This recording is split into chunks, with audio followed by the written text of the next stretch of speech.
Assalamualaikum warahmatullahi wabarakatuh. Baiklah, kami dari kelompok 2 mata kuliah listrik magnetan akan mempresentasikan terkait hasil diskusi kami mengenai aplikasi listrik dinamis pada makhluk hidup dan kehidupan sehari-hari dengan dosen pengampu Ibu Rahma Hendrika Putri MPD. Sebelumnya, saya akan memperkenalkan anggota dari kelompok 2. Yang pertama, Azia Busri dengan NIM 20231049. Yang kedua, Diego Stefanov dengan NIM 20231051. Yang ketiga, Devina Santri dengan NIM 20231105. Dan saya sendiri, Fadila Cahyawinda dengan NIM 20231109. Baiklah, untuk mempersingkat waktu, kami akan memulai presentasinya dengan pembaca pertama, dengan penjelasan pertama yang akan dijelaskan oleh Azia Busri. Kepada Azia, disilakan. Baik, saya akan membacakan materi pertama. A. Aplikasi listrik dinamis pada makhluk hidup. Aplikasi listrik dinamis. Aplikasi listrik dinamis terdapat pada makhluk hidup, yaitu hewan penghasil listrik, seperti yang pertama, hiu kepala martil. Memiliki ratusan ribu elektroseptor atau sel penerima rangsangan listrik. Nah, hiu kepala martil ini menggunakan listrik untuk mengetahui letak mangsa di bawah pasir, menghindari predator, dan mendeteksi arus laut sesuai medan magnet bumi. Yang kedua, ikan belai gajah. Memiliki mulut panjang seperti belai gajah, dilengkapi dengan organ khusus yang tersusun atas sel elektrofags, merupakan sel yang mampu menghasilkan muatan negatif pada bagian dalam dan muatan positif pada bagian luar saat ikan sedang beristirahat.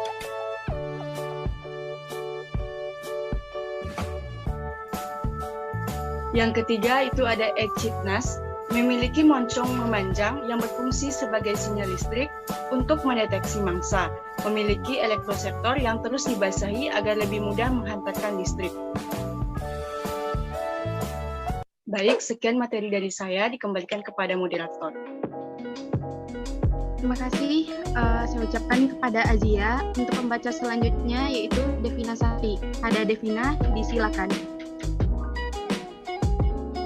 Materi selanjutnya ada yang keempat, ada ikan pari elektrik. Ikan ini mampu mengendalikan tegangan listrik pada tubuhnya. Kedua sisi kepalanya mampu menghasilkan listrik hingga 220 volt. Yang kelima ada lele elektrik, mampu menghasilkan listrik hingga 350 volt. Besar energi listrik tersebut sama seperti menyalakan komputer selama 445 menit. Arus listrik adalah laju aliran muatan listrik yang melewati suatu titik. Pada rangkaian baterai buah berperan sebagai baterai karena adanya penggunaan lempeng seng dan lempeng besi yang berfungsi menimbulkan beda potensial dalam buah.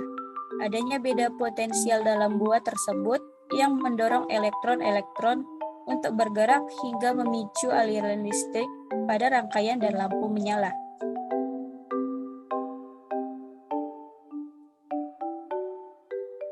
Sambungan dari baterai, kabel, dan lampu atau sambungan dari semangka atau jeruk, kabel dan lampu terhubung satu sama lain disebut dengan rangkaian tertutup.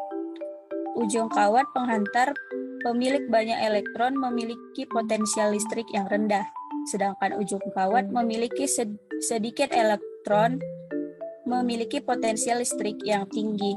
Arus listrik mengalir dari potensial tinggi ke potensial yang rendah. Pada rangkaian listrik tertutup, arus listrik dapat ditentukan dengan menghubungkan besar muatan listrik yang mengalir setiap detiknya. Sekian dari saya kembalikan ke moderator. Baiklah, terima kasih diucapkan kepada Devina. Untuk pembaca yang ketiga dan terakhir yaitu Diego Stefano. Pada Diego, disilakan. Baiklah, terima kasih moderator. Saya akan membacakan materi selanjutnya, yaitu yang B, penerapan listrik dinamis dalam kehidupan sehari-hari. Yang pertama, ada mobil-mobilan anak yang menggunakan baterai. Penerapan listrik dinamis dalam kehidupan sehari-hari yang pertama adalah pada mainan mobil-mobilan anak yang menggunakan baterai seperti baterai litium. Pada saat saklar dinyalakan, maka kedua ujung baterai yang mengandung muatan listrik akan terhubung dengan motor listrik yang ada di mobil mainan tersebut, sehingga mobil-mobilan tersebut bisa jalan. Yang kedua, ada lampu senter. Contoh penerapan listrik dinamis selanjutnya adalah pada lampu senter. Lampu senter bisa menyala dan mengeluarkan cahaya akibat adanya aliran elektron yang ada di dalamnya. Ketika saklar dinyalakan, maka lampu senter bisa menyala dan menghasilkan cahaya. Yang ketiga, power bank. Power bank menjadi salah satu aplikasi dari listrik dinamis. Listrik akan mengaliri dari power bank menuju baterai HP, sehingga pada saat tersebut akan terjadi aliran listrik dinamis. Baiklah, sekian dari saya. Terima kasih. Saya kembalikan pada moderator. Baiklah, dengan berakhirnya penjelasan dari Diego tadi, maka berakhir pula hasil diskusi kami. Sebelum itu, saya akan menjelaskan sedikit, yaitu kesimpulan dari materi kita mengenai aplikasi listrik dinamis pada makhluk hidup dan kehidupan sehari-hari. Jadi, pada makhluk hidup juga dapat dialiri listrik dinamis, dan kita tidak dapat terhindar dari listrik.